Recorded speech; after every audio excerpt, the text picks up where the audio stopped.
Good morning, everybody. Thank you all so much for being here today. We really appreciate each and every one of you, as well as each of you that are online as well. We wanted to talk to you today a little bit about meditation. This is a topic that I love quite dearly. I'm actually really excited. I'm about to go to Japan, and when people ask, why are you going? My answer is maybe not what most people hear. I'm going to be meditating for 21 days on a very sacred mountain in Japan. I'll be there a little over a month and in meditation much of the time. And I'm freaking out a little bit. I'm going by myself, guys. Yeah, I'm going to be very concerned. But it's amazing. When you meditate, you start to really come into harmony with the universe. Yep. And you start to learn to hear the universe whispering to you. And I love one of my students says Reiki realizations, radical Reiki realizations. Love that. It's pretty good. But that's if you have Reiki when you meditate. Yes, and you don't have to have Reiki when you meditate. No. But if you do, it just deepens it even more. Absolutely, I love it. absolutely. But we all need to start where we are, with what we have in the moment that we're in. And each and every single one of you can meditate. And I think everybody really, since the pandemic and all of the stuff and people, their whole lives have been basically turned upside down, and, it's getting harder to make a living financially, as much as people are making compared to what, cost of living is. Everything is so much harder right now that I really think if people were to take a moment and learn to meditate, those that don't, really give it a shot, I think they would realize that all of a sudden, things would get better, things would feel better. And that's all we really have to gauge things, is how we feel about them. It's true. The things that you remember about someone that's been in your life is how you felt when you were around them. Oh, absolutely. Yep. And that's the key with ourselves, which is why when you meditate, it helps you to really just come fully into yourself. If you are struggling with depression, if you're struggling with anxiety, if you're struggling with just trying to figure out what you're supposed to do or what direction you want to take with something, meditation is an amazing key. And you don't have to be struggling. I mean, if you're struggling, meditation will completely turn it around. But even just on a day-to-day, if on a day-to-day basis you're just about your life, about what's going on, about those people that are annoying you, just that those little things that if you come home by the end of the night, if you're exhausted and you're just like, this is such, it's a fight to make it through the day. I mean, you do it and it's not that bad, but it's a fight. And by the end of the day, you're exhausted and you just want to give up, like get away and go to sleep and just hopefully it'll be better tomorrow sort of a thing. Meditating will make it where by the end of the day, you're not like, I just want to get rid of the world and go to sleep. I'm done, It will give you that buffer where you come home and you don't feel like, okay, whew, I made it. It will give you that, okay, now what? That little buffer, and it makes a big difference. Absolutely. I was really impressed when this one started to meditate here, and you just took off like a rocket with it. It was really amazing to watch you follow your own path with it. Yeah. And I remember seeing the shifts in how you view the world and how you face challenges and how the day goes. And we even talked after you started about how if there were a couple days that you missed, we could both kind of notice that. Yeah, it was like, because everything's a habit. And so, sometimes making it a habit was kind of like anything else. If you buy that bicycle, the at-home bicycle, the Peloton, you get that Peloton, and you do it for a little while, then you're like, and you fall away from doing it because you get out of the habit. And this was just something like anything else. I did it for a while. I made the decision to do it, so I did it for a while, and then all of a sudden it was like there were days where I'm just like, I'm thinking about other stuff, and I'm kind of busy, and I just didn't do it. And after a couple days, all of a sudden I hadn't done it in a few days, and she stops and she goes, you haven't meditated in a while. And I was like, wait, what? How? Well, that's true, but how do you know that, So I'm thinking she's like peeping in on me or something. But no, it made that much of a difference in how I engaged the world. And I didn't even see it. I could feel differences, But I didn't see this big difference, and she was just like, oh, there's a difference. So, yeah. Absolutely. So would you like to share, we're going to share 2 very easy starter meditations that are things that you can do long after you've been meditating for decades or in the very beginning. Because I go through phases where I do it and then I fall away, and so sometimes I have to go back, and this is where I start. I start at the same place each time when I've been away from it for a while. And since we both do it very differently, we both see things so differently. That's why we kind of thought, okay, I'll give you my way, she'll give you her way, and then hopefully something like, one of the two will click, and you just give it a chance. So, so with that, so I look at meditating as kind of like, I'd say like golf or chess or any sport of like that, where it's pretty easy to learn and do, but to get good at it, you really got to practice. I mean, it's something that you actually have to kind of work at. So the way I restart myself each time, and this is the way I started in the beginning, was make sure you have quiet space. People are not going to come in. They're not going to interrupt you, and you don't have to be listening for maybe somebody needs you, that kind of a thing. You need time where, and even I only take, if I have 10 minutes of that, that's awesome. But to me, that's a huge amount of time. So mine are really quite short. And when I do it, so the trick is you want to make it, so you're going to start counting down from 20 to 1, and then back up to 20. Eyes closed, quiet space, and it seems easy enough because we all know how to count from 20 to 1 and back to 20, right? No big deal. The trick to it is you can't think of anything else but the number that you're on and then the next number that you go to. Those are the only thoughts in your brain. And it seems easy enough. Okay, I think about 20, I think about 19, I think about 18, and then all of a sudden you will think about, when's so-and-so gonna get home? Oh, darn it, whoops.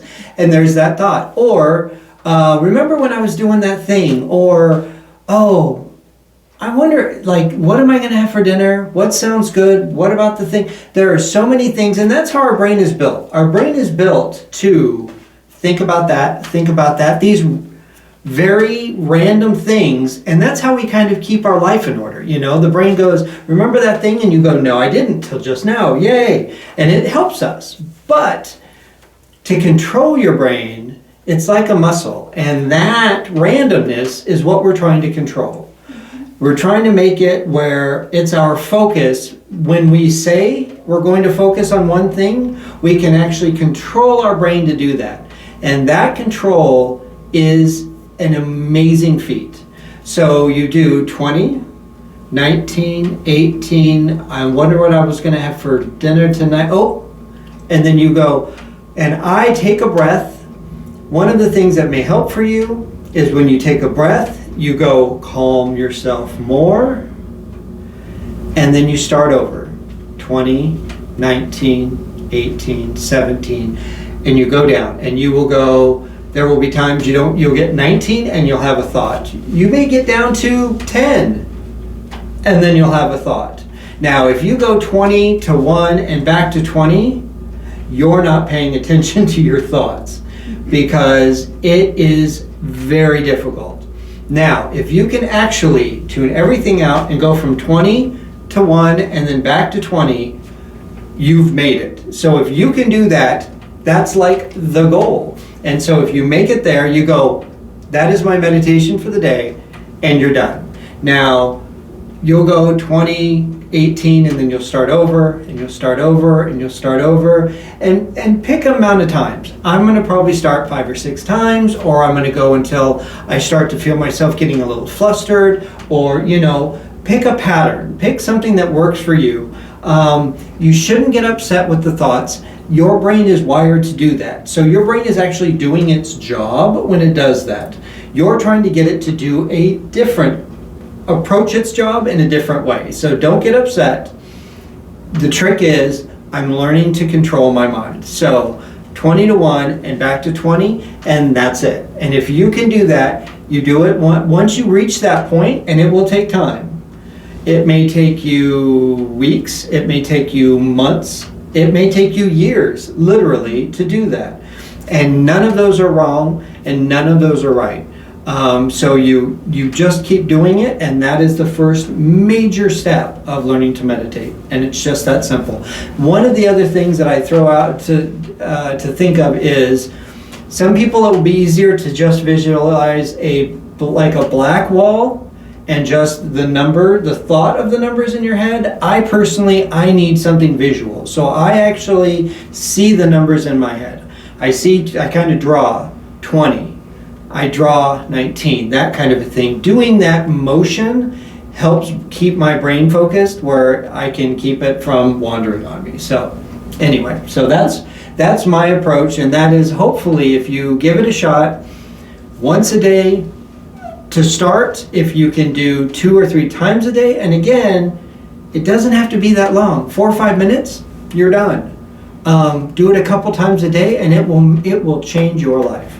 Absolutely. Sometimes the simplest path is the best path for helping us. And exactly as you mentioned, not judging your thoughts is so important. I've talked to so many people who will say that they get frustrated with meditation because they can't stop thinking about things and they feel like they're failing. And that's not true. No, as you said, your brain is doing its job. It's processing neurons across synapses and creating these paths.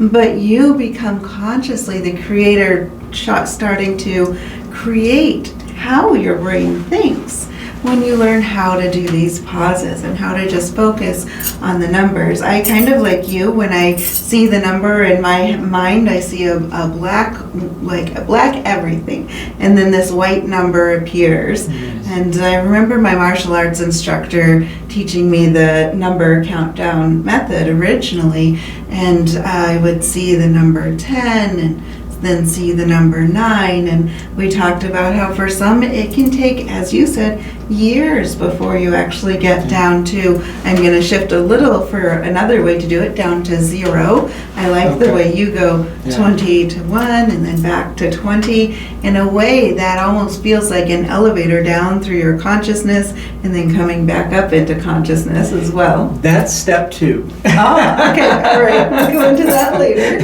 And, spoiler alert. Oh. And so when I would do the countdown method, I would see the 10 in a bright white light, and then that would just sort of fade out, and then a 9 would appear, and that would fade out, and an 8 would appear. And if any other thought comes in, even if it's a thought like, oh, my nose itches, or my foot just twitched, that means you start back over at the number 10 again. And then you just go all the way down. And one of the variations with the way I do it is, once you get down to the number 1, then you see a 0. And for me, I see myself jutting through the center of that 0 into a space where it's just quiet nothingness. And you go into this space beyond. Once you get to the point where your brain can hold that silence between the thoughts all the way down, and I do a bit slower pace, I think. I'm not sure what your pace is as you count down.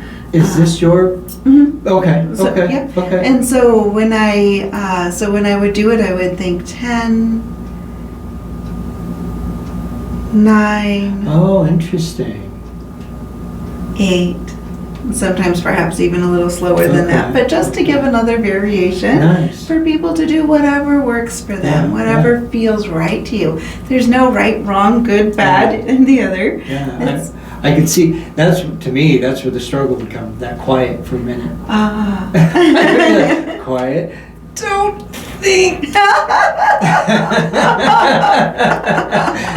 Oh, that's so funny. Yeah, and I've meditated over 30 years, so this may have really changed over time. I would say she knows so much more than I could ever tell you. So, but it's really listening to the path of wisdom within yourself, works for you, though, which I love about your meditation journey. It is amazing the way it will eventually start to take you on its own path. Yeah. So just to give you a couple of different things to think about.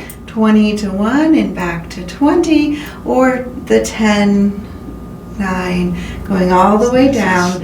And then once you make it, and it might be a few days, a few weeks, months, or years, once you make it down to the 1, then see a big 0 and allow yourself to just jut right on out into the universe. Yes. If you reach the point, and not everyone does reach a point of complete silence, but if you reach that point of just feeling complete silence all around you, it is an incredible sensation of connection to the universe, connection to the light, and simply in the very beginning, maybe the first 3 numbers you count, 20, 19, 18, maybe in that moment, that might be the quietest that your brain has been in years. Yeah. And those simple, very beginning steps of it are amazing at the way they begin to change your life. Yeah. It allows you to start to have pauses and connection, and it's just an amazing and wondrous thing. We're going to talk more in some future videos about some other types of meditation and styles that you can do as well. And know that with each of these that we do, it's about adapting it to yourself, finding what works for you, and figuring out how to bring it into your life. Not getting frustrated with it. Don't get frustrated. And you may at times. Yeah, and that's okay And that's okay too, exactly. Don't give up. Exactly. Just be like, hey, and if you notice yourself getting frustrated, that's the point that you go, I'm done for today. Because at that point you're moving kind of in the wrong direction. So That's true. That's true. One of the things that I do often, if I need to clear a thought out of the way, maybe I've had something really weighing on my brain and it starts peeking in during meditation, is I'll really use my breath a lot and just blow that thought away. I may visualize that thought going out on the air or going out on a boat across the sea. Or just send it. Exactly. Nice. We'll get into some other visual meditations I like later. it. I like it. But yeah, sending it out with your breath gets it out of your body and out of your mind so you can go deeper again within yourself. Nice. Anything else that you wanted to add?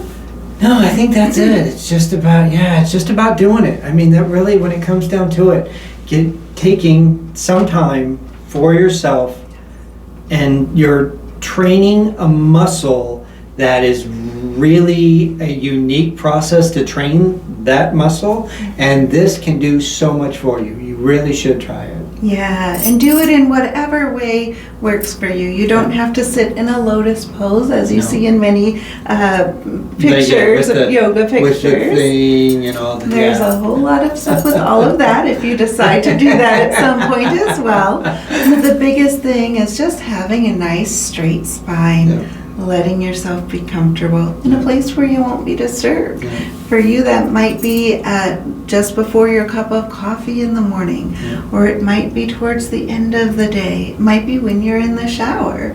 It might be as you sit outside on your porch before the others in your family wake up. Might be out in your car when you're warming up your car. Yes. Before you're going to go to work, take just a minute while the car is warming up, or at the end of the day when you walk out to the parking lot and you're getting ready to drive home, take a second, allow yourself to process and just focus on something besides the stress of the day, and that can really be a nice time to really think about that. So. Yeah, you're going to see some amazing changes, and we would love to hear all about it. Yeah, oh, absolutely. If you would be willing to give us little blips about it, please make comments. That would be amazing to hear. Yes, absolutely. Put it in the comments of the video, maybe experiences you've had already, or as you practice this. We'd love to hear that as well. We also have our website now too, if you haven't heard. It's earthandskycenter.com. I do have a blog on there, and you can also comment on the blog as well. And that can also link you or lead you out to our Facebook page, our YouTube channel, and you can get on our mailing list. It's a whole thing. Yeah, if you want to be informed of all the events that we do. I do teach throughout the United States and also Canada, hopefully adding in Europe within the next couple of years. So if you're looking to have somebody come into your area and you want to put a group of people together for a class, reach out to us. Yeah, We're absolutely. happy to come out Yeah. and would look forward to meeting you all. So happy meditating, and I hope you have a really, really wonderful week.